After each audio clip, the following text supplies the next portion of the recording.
Hola, la paz de Dios sea con cada uno de ustedes, amados matrimonios de Iglesia Centro y aquellos que nos visitan a estas reuniones de matrimonios. Estamos muy contentos porque estamos iniciando un nuevo periodo de enseñanza.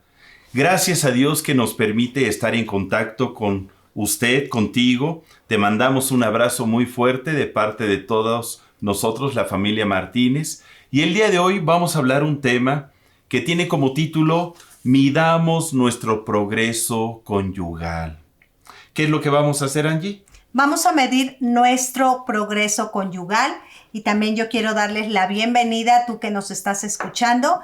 Damos gracias a Dios por tu vida porque si tú estás escuchando este mensaje es porque tú deseas que haya cambios en tu vida conyugal, en nuestra vida conyugal. Y de entrada déjame decirte, ya eres más que victorioso, porque cuando disponemos nuestro corazón a confrontar nuestra vida conyugal a la palabra de Dios, sabemos que Dios va a enderezar lo que tenga que enderezar, va a afirmar lo que aquello está débil y va a confirmar aún el pacto que tú en una ocasión hiciste con tu esposa.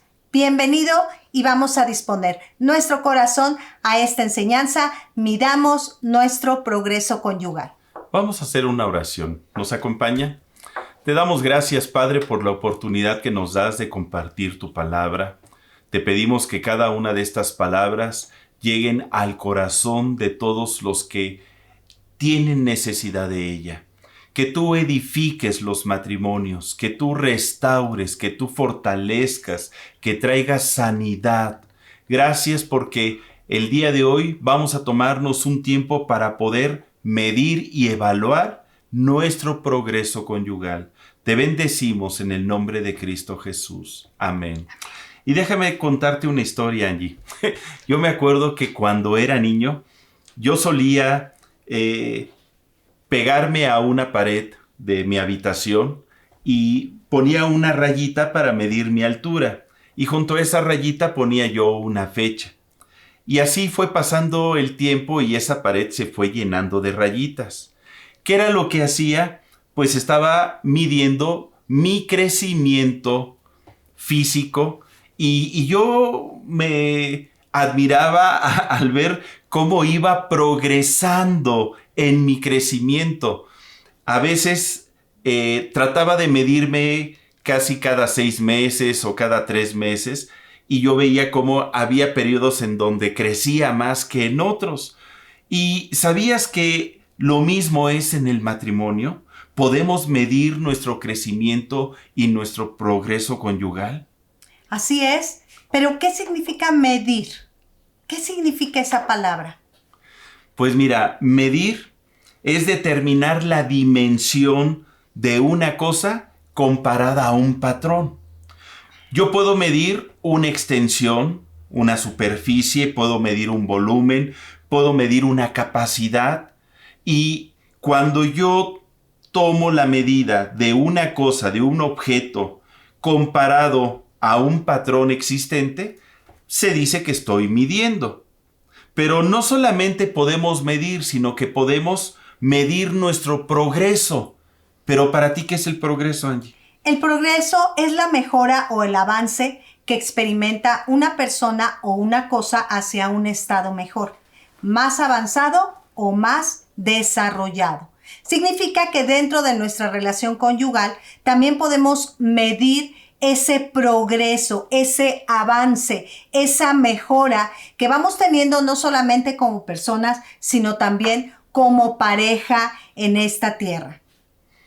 ¿Y qué podemos hacer para medir nuestro progreso? En primer lugar, tenemos que hablar de un patrón. La regla es un patrón que nos sirve para medir las distancias.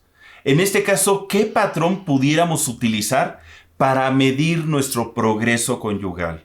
¿Cuál crees que pueda ser? Fíjate que este punto es bien importante, porque lamentablemente muchas personas miden su patrón de referencia o su progreso conyugal tomando ejemplo de otros, que muchas veces esos otros no es imagen de lo que verdaderamente es real, es verdadero y es factible. Algunos miden su progreso con personas de la pantalla grande, ¿verdad? Y que nos damos cuenta que en un abrir y cerrar de ojos ese matrimonio se disuelve. De tal manera que es importante que tú y yo escojamos un buen patrón de referencia. Hace unos momentos tú platicabas acerca de tu anécdota de cómo medías tu progreso de crecimiento. Déjame platicarte que mi patrón de referencia era una de mis hermanas mayores. Yo soy la quinta de 7 hermanos. Y para mí, mi ejemplo era mi segunda hermana, que es muy alta. Bueno, no tan alta, pero sí más alta que yo. Ella mide más de 1,60. Entonces, para mí, mi patrón de referencia era alcanzarla a ella. ¿Y qué crees? Nunca la alcancé. Pero ya en Cristo me doy cuenta que por más que nos aferremos, no podemos añadir a nuestra estatura un codo. Pero Dios nos da el crecimiento que Él quiere darnos. Pero ¿sabes una cosa? El crecimiento, el progreso que Dios quiere darte a ti como matrimonio, yo lo puedo comparar en ese pasaje que dice el libro de Proverbios, que la senda del matrimonio, si me permites agregar esta palabra en este versículo, es como la luz de la aurora que ve en aumento hasta que el día es perfecto. De tal manera que ese patrón de referencia sin duda es, ¿qué cosa? La palabra de Dios. Porque en ocasiones pudiéramos tomar, como dice Angie, un patrón de referencia equivocado. Ay, es que yo quisiera tener un amor como el de John Travolta y Olivia Newton-John en Vaselina. ¡Ay, qué fantástico! Y la verdad es que esos patrones tipo Hollywood, tipo de películas, pues no son verdaderos, son efímeros. No tienen un sustento, no forman parte de una realidad. Los políticos en la escuela, las universidades, no te van a enseñar cuál es el patrón de referencia adecuado para asentar tu matrimonio, para poder saber si estás caminando bien o mal. Y la Biblia, como acabamos de comentar, contiene todos los consejos, todas las acciones, las responsabilidades y advertencias de lo que sí y de lo que no debemos de realizar en nuestra vida. ¿Y por qué la Biblia? Porque es la palabra de Dios y Dios fue quien creó el matrimonio, formó al primer hombre, a la primera mujer y los unió en santo matrimonio. Y Él es quien tiene la autoridad real para decir cómo debe de funcionar el matrimonio. Y con base a su escala de medida, debemos de compararnos.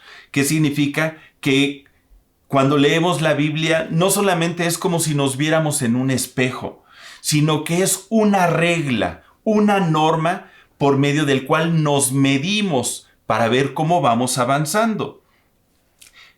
Por ejemplo, vamos a ver algunos ejemplos de áreas en las que tenemos que medirnos. Está en el área del amor, cuando dice la palabra en Colosenses 3:19, maridos, amad a vuestras mujeres y no seas ásperos con ellas. De tal manera que este tipo de ejemplos nos va a dar directriz, nos va a dar dirección para ver qué tanto progreso, cómo se encuentra ese patrón de referencia, en qué escala nos encontramos, qué tanto hemos alcanzado, qué tanto hemos imitado este ejemplo que nos da la palabra de Dios. Yo reconozco, por ejemplo, cuando leo este pasaje, que la palabra me confronta y muchas veces me hace ver la realidad y me doy cuenta de que en ocasiones he sido áspero con mi esposa. Cuando leo, marido, amad a vuestras mujeres y no seáis ásperos con ellas. Y a veces, pues sí, a lo mejor estoy de malas o estoy cansado del trabajo o no me fue bien en el día y me pregunta mi esposa algo sencillo y yo le contesto áspero. Sí, no, ¿por qué? ¿Qué onda? Y lo he visto, yo lo reconozco. A veces me voltea a ver y me dice, ¿qué tienes? ¿Qué te hice? Pues nada. Y cuando leo esta palabra, en ese momento me comparo y veo la regla y me doy cuenta que debo de corregir esta actitud y yo no debo de ser áspero con mi esposa.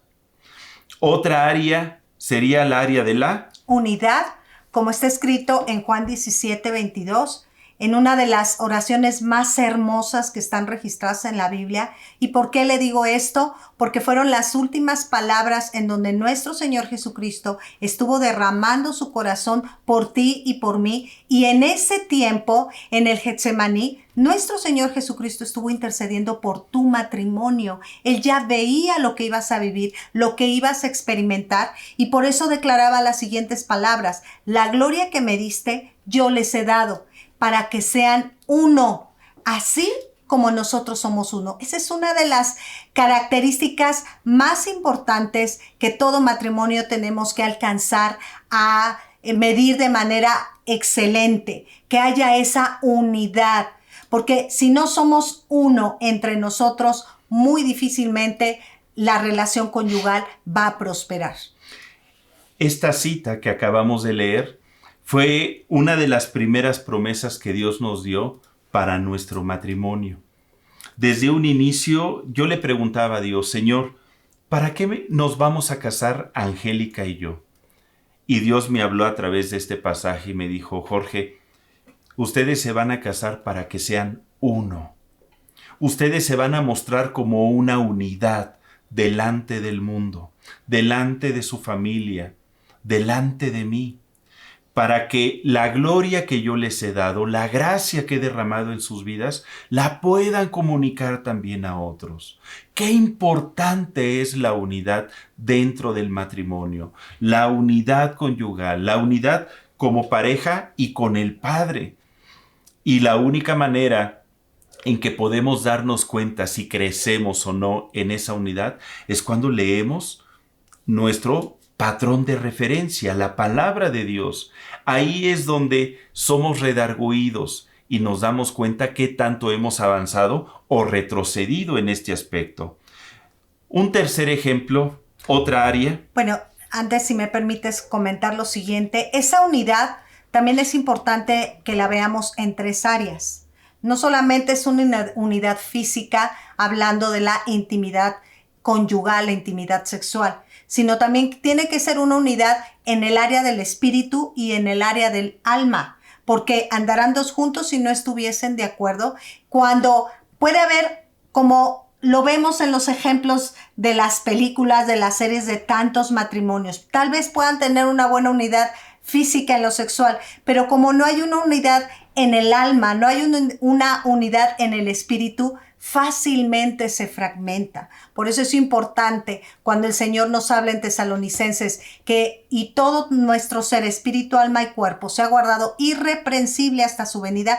También habla de que nuestro cuerpo, que somos uno con el esposo, en espíritu, alma y cuerpo, tenemos que guardarlo irreprensible. Y esta también es una manera en la cual tenemos que medirlo continuamente. ¿Por qué? Porque como hombre y mujer vamos cambiando, las etapas que vamos viviendo van cambiando. Cambios físicos, cambios hormonales, cambios de temperamento, cambios por toda la situación que se está enfrentando, por todos lados. Simplemente en este año, ¿sabe cuántas parejas se han fragmentado en esta pandemia? ¿Cuántos problemas se han agravado en esta pandemia? ¿Por qué? Porque dejamos de tener esa unidad en el alma o esa unidad en el espíritu o incluso en esa unidad en el cuerpo, ¿verdad? Que casi no nos veíamos durante el día y entonces pues sobrellevábamos la situación. Pero si hace el esposo o la esposa home office, entonces ya la tensión ha ido en aumento porque ya ha habido un mayor contacto. Entonces tenemos que estar evaluando cómo se encuentra ese progreso, esa medida en esta área. Y bueno, como nos comentaba Jorge, en la tercera área puede ser la comunicación. Está escrito un pasaje en el capítulo 21 de Génesis, si tú gustas acompañarnos, en Génesis 21 del 9 al 12. ¿Qué fue lo que dice, Jorge? Vamos a leer Génesis 21 del 9 al 12. Dice: Y vio Sara que el hijo de Agar la egipcia, el cual le había dado a luz a Abraham, se burlaba de su hijo Isaac. Por tanto dijo a Abraham: Echa a esta sierva y a su hijo, porque el hijo de esta sierva no ha de heredar con Isaac mi hijo. Este dicho pareció grave en gran manera a Abraham a causa de su hijo. Entonces dijo Dios a Abraham: no te parezca grave a causa del muchacho y de tu sierva. En todo lo que te dijere Sara, oye su voz, porque en Isaac te será llamada descendencia. Qué interesante pasaje, porque podemos ver cómo había una situación de conflicto entre Sara y Abraham.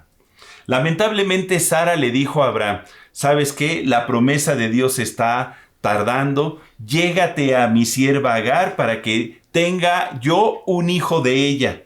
Imagínate. Y ahí, muy obediente Abraham, fue y lo hizo. Y sí, concibió Agar y nació Ismael. Pero después de que vino el hijo de la promesa, llamado Isaac, Ismael molestaba a Isaac y Sara sentía muy feo. Y entonces Sara le reconvenía a Abraham: echa a tu sierva, a esta sierva y a su hijo de aquí. Pero a Abraham le parecía muy grave lo que le decía, porque Ismael también era su hijo. No era hijo de Sara, pero sí era hijo de Abraham. Y había ahí un conflicto de comunicación, un problema. No sé cuánto tiempo hablaron, cuánto tiempo discutieron, no sé cuántas veces se molestaron o trataron el asunto. La palabra de Dios no lo dice, pero se ve que llegó el momento en que Abraham estaba desesperado y ha de haber alzado su voz al cielo y le dijo: Dios, dame sabiduría y dime qué hacer. Y mira la respuesta del Señor. Le dijo Dios a Abraham: en todo lo que te dijere Sara, oye su voz. Seguramente Abraham se quedó así calladito, como diciéndole Dios: el consejo que te está dando Sara no proviene de ella, proviene de mí. Escúchala, hazte uno con ella. No siempre vas a tener tú la razón. Yo sé que tú eres el líder, tú eres la autoridad, pero ella también está para que camine juntamente contigo. Y a los dos les hablo, y entre los dos tomen decisiones que más convenga a la familia. A eso se le llama unidad. Qué importante es conservar la unidad. ¿Y cómo se llega a esa unidad? A través de una comunicación. Sin comunicación no puede haber unidad. Es por eso que cuando se fragmenta la comunicación, que se hace en la ley del hielo, ¿sabes qué? Córtalas, ya no nos vamos a hablar. Pues se va a fragmentar la unidad. ¿Y cómo está la comunicación actualmente en tu relación conyugal? Evalúate, pregúntate, ¿cómo está?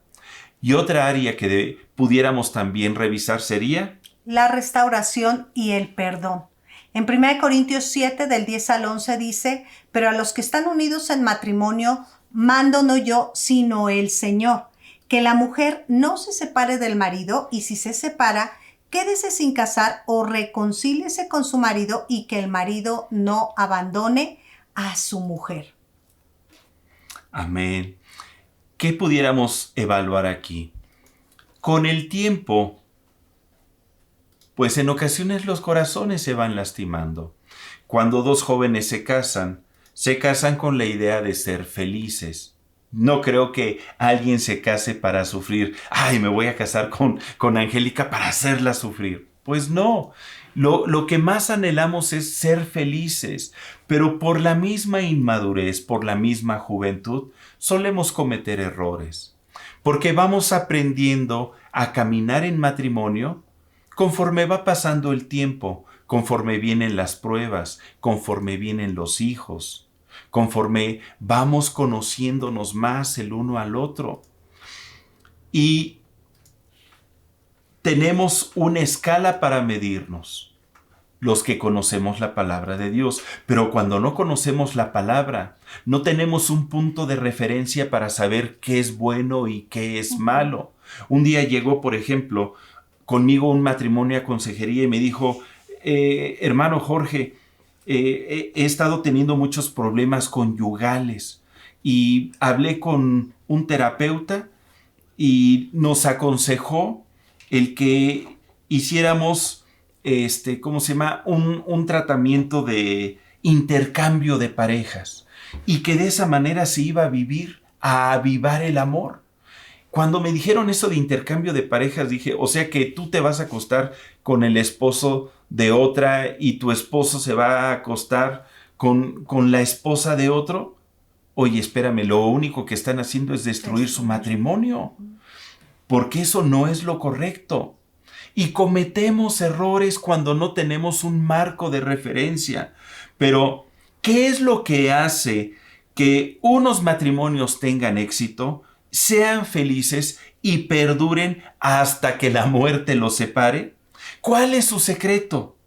Fíjate que si tú ya decidiste que tu patrón de medición sea la Biblia, en ella vamos a encontrar una cantidad de consejos actuales y acordes a la etapa del matrimonio, porque no es lo mismo un matrimonio de recién casados a un matrimonio de 5 años, a un matrimonio con el primer hijo, a un matrimonio de 10 años, de 20, de 30, con hijos solteros, con hijos adolescentes. No es lo mismo, pero la palabra de Dios sí es la misma y esta permanece para siempre y nos da la pauta para llevar o sobrellevar cada etapa que tenemos como matrimonio. Y ahí hay secretos que nos permiten un muy buen funcionamiento para la vida conyugal. De tal manera que la Biblia nos da una metodología para que tú y yo podamos avanzar o para que tú y yo podamos progresar en nuestra relación conyugal. Y hay un secreto bíblico que te lo vamos a compartir y este se encuentra en Filipenses en el capítulo 3, versículo del 12 al 14, que nos dice lo siguiente. No que lo haya alcanzado ya, ni que ya sea perfecto, sino que prosigo para ver si logro hacer aquello para lo cual fui también asido por Cristo Jesús. Hermanos, yo mismo no pretendo haberlo ya alcanzado, pero una cosa hago, olvidando ciertamente lo que queda atrás, me extiendo hacia lo que está delante. Prosigo a la meta, al premio del supremo llamamiento de Dios en Cristo Jesús. Yo veo que este pasaje nos invita a 2 acciones principales. La primera es olvidar lo que queda atrás. Qué importante es olvidar lo que queda atrás. Si yo no soy capaz de olvidar lo que queda atrás, me estoy aferrando a mi pasado y no voy a poder fundar un presente ni construir un futuro. ¿Por qué? Porque en vez de estar caminando hacia adelante, estoy mirando hacia atrás. En ocasiones en consejería yo les he platicado a algunos varones, si tú quieres corregir tu relación conyugal, si quieres corregir tu vida, tienes que ser capaz de olvidar el pasado. Es como cuando estás manejando tu auto. Ahí estás manejando. Y enfrente de ti tienes un cristal grande. Y arribita hay uno más pequeño.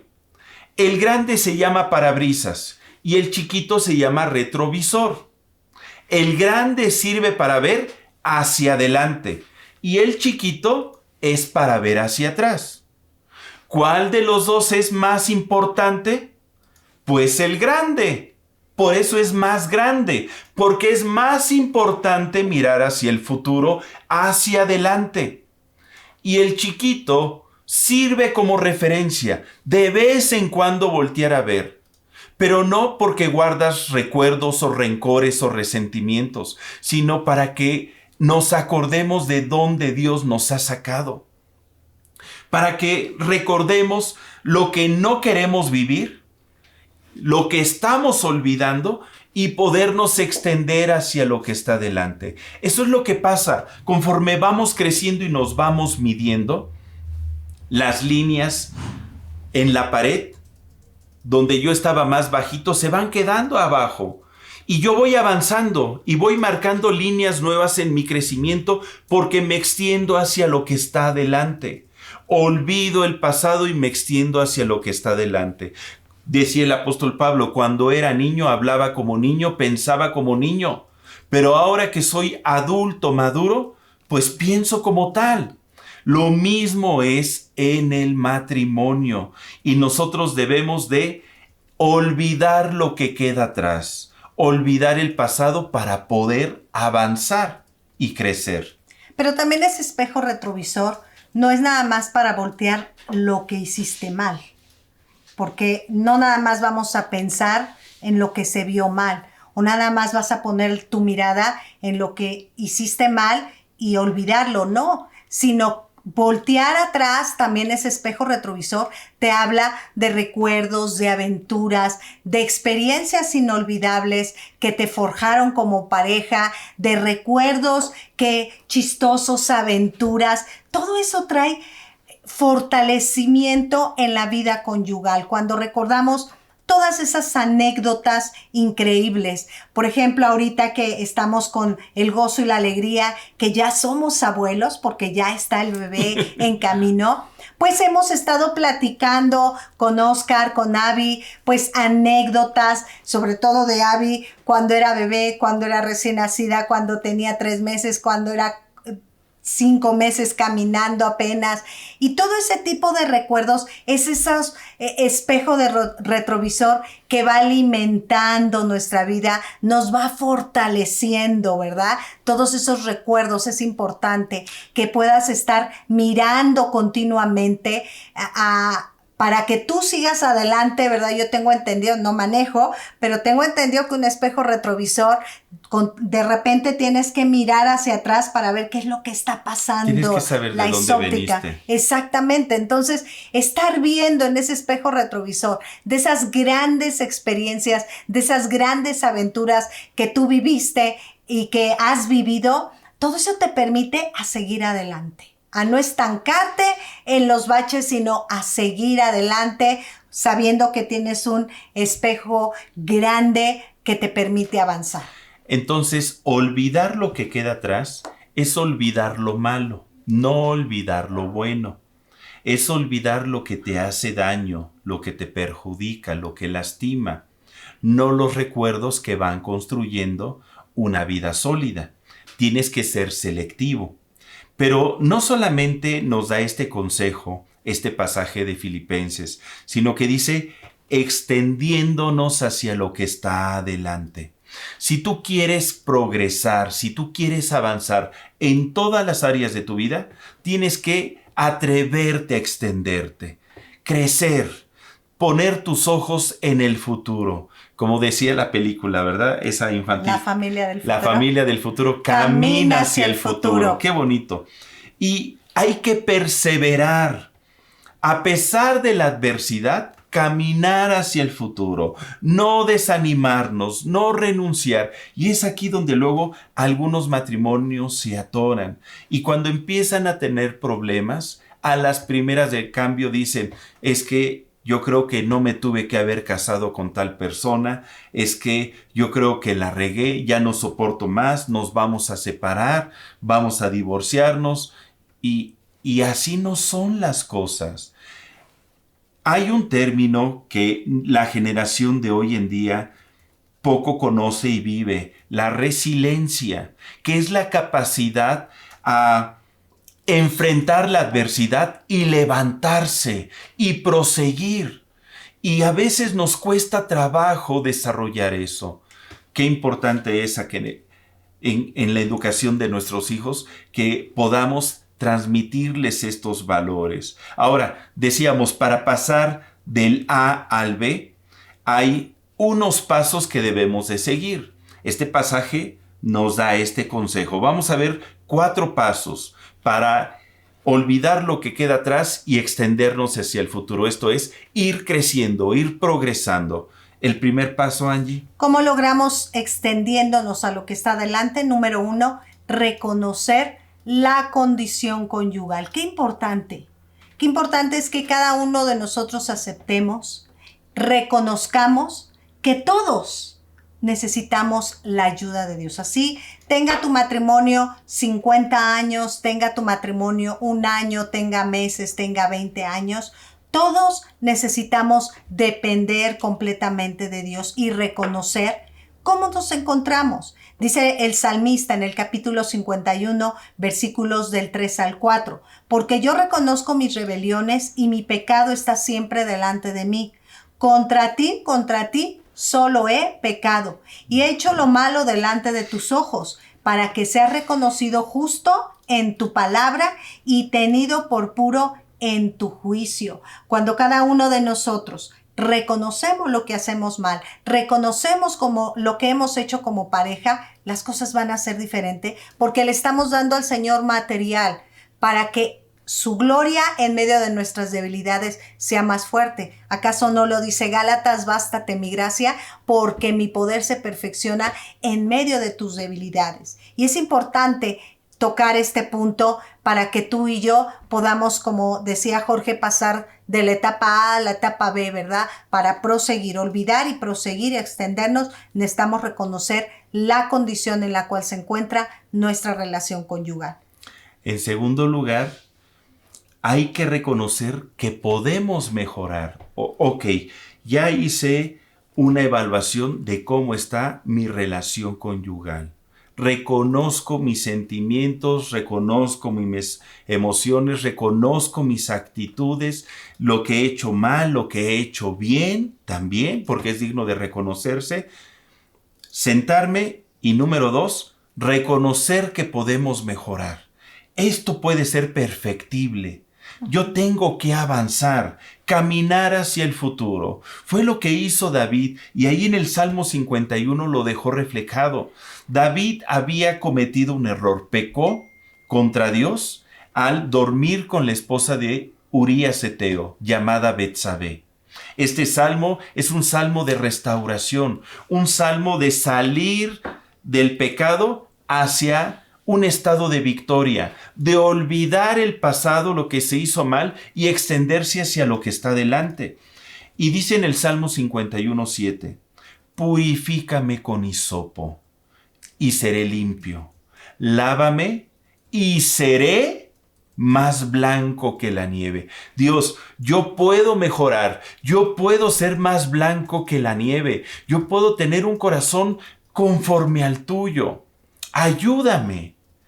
Y cuando hay en nosotros ese deseo de salir de la condición en la cual nos encontramos para mejorar, híjoles, empiezan a suceder milagros. Eso fue lo que ocurrió cuando le entregamos nuestra vida a Cristo. Yo quería salir del pozo de la desesperación en la cual me encontraba y cuando reconocí mi deseo de salir adelante y puse mi corazón en Jesús, en ese momento se dio el milagro. Y en tercer lugar, fijarnos una meta. Qué importante es que como matrimonio, no importando el tiempo que te encuentres, fíjate siempre una meta. ¿Hacia dónde vas? Junto con tu pareja. Como dice el Salmo 51, 10, crea en mí, oh Dios, un corazón limpio y renueva un espíritu recto dentro de mí.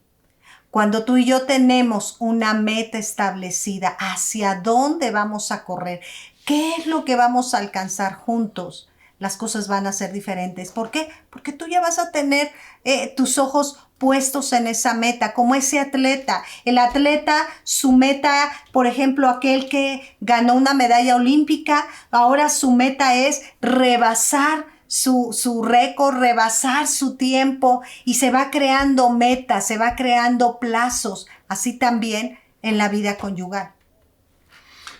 El fijarse metas es tener una visión. ¿Cómo te gustaría que fuera tu matrimonio?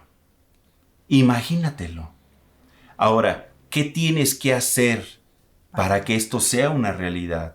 Porque a veces anhelamos y soñamos, pero no hacemos nada. Y lo peor de todo es que muchas veces ni siquiera soñamos, no tenemos ni siquiera una meta. La Biblia nos muestra, hay ejemplos de matrimonios preciosos que nos son un parámetro, un ejemplo a seguir. Entonces, vamos a pasar ahora al punto número 4. Decidir proseguir a la meta para alcanzarla. Esto es, ya tienes una meta, tienes un objetivo, ok, ahora empieza a tomar acción. Vas a realizar las acciones necesarias para poder llegar a ese nivel de relación conyugal, para ir creciendo. Vas a tener que nutrir tu matrimonio. Para que un infante crezca, hablando de las estaturas, pues se tiene que alimentar. Conforme se va alimentando y va guardándose en salud, va creciendo. Crece sano y de manera integral, como decía Angie, espíritu, alma y cuerpo. Lo mismo es el matrimonio. Si tú lo vas nutriendo, va a ir creciendo y se va a ir fortaleciendo. Alimenta tu matrimonio con la palabra de Dios. Alimenta tu matrimonio con la presencia de Dios. Alimenta tu matrimonio con una vida espiritual constante. Llénate del Señor. Y vamos a pasar a la acción práctica. ¿Qué vamos a hacer, Angie? Se va a realizar una evaluación a través de Google Form. La vamos a subir en la página de Iglesia Centro por Facebook. Y se los vamos a enviar incluso también al grupo de matrimonios que tenemos en la iglesia por WhatsApp. Esta encuesta va a ser anónima y nos va a permitir a todos nosotros evaluar nuestra condición conyugal. ¿Y de qué se trata esta encuesta? Pues de que vamos a estar midiendo cómo está nuestro crecimiento o decrecimiento en diferentes aspectos en nuestra relación conyugal. Por ejemplo, a nivel de amor, vamos a partir desde el momento en que nos casamos. Si ha subido o ha decrecido. Va a ser la encuesta del 1 al 10, donde el 5 es nos hemos mantenido igual. 1 ha bajado el nivel y 10 ha subido el nivel. Vamos a hablar del nivel del amor, nivel de comunicación, de comprensión, de respeto, de unidad y de perdón. Y cuando sea, de felicidad. Y cuando sea el taller en esta semana por Zoom, que lo va a estar coordinando nuestro hermano Ernesto, vamos a dar los resultados. A ver cómo andamos de manera general, porque como es anónimo, pues nadie sabe de quién es la respuesta, pero sí nos va a permitir tener como una radiografía de cómo estamos como matrimonio. Y lo importante es contestarlo con sinceridad. Yo te invito a que podamos participar de este ejercicio y que hagamos una oración. Vamos a hacer una oración para que Dios permita que podamos poner por obra cada una de estas palabras. ¿Nos guías? Y Padre, ponemos delante de tu presencia cada una de estas palabras, cada uno de estos consejos que tú nos das a través de tu misma palabra, Señor. Gracias porque tú eres fiel y porque tienes cuidado de cada uno de nosotros. Aún esta encuesta nos va a permitir a nosotros, Señor, ir evaluando y pedir esa sabiduría de tu Espíritu Santo para ver en qué áreas podemos apoyar, en qué áreas podemos enseñar y ministrar a la vida de las parejas, sobre todo de Iglesia Centro y de aquellas que se conectan. Padre, aquí están nuestras vidas, aquí está nuestro matrimonio. Permite que cada uno de nosotros podamos estar dispuestos a ir creciendo, Señor, en estatura, en gracia y en sabiduría para contigo y para con los hombres. En el nombre de Cristo Jesús. Amén. Amén. Pues la paz de Dios sea con cada uno de ustedes, amados hermanos. Les bendecimos en el nombre de Jesús y les recordamos, conéctate. Hasta luego. Dios te bendice.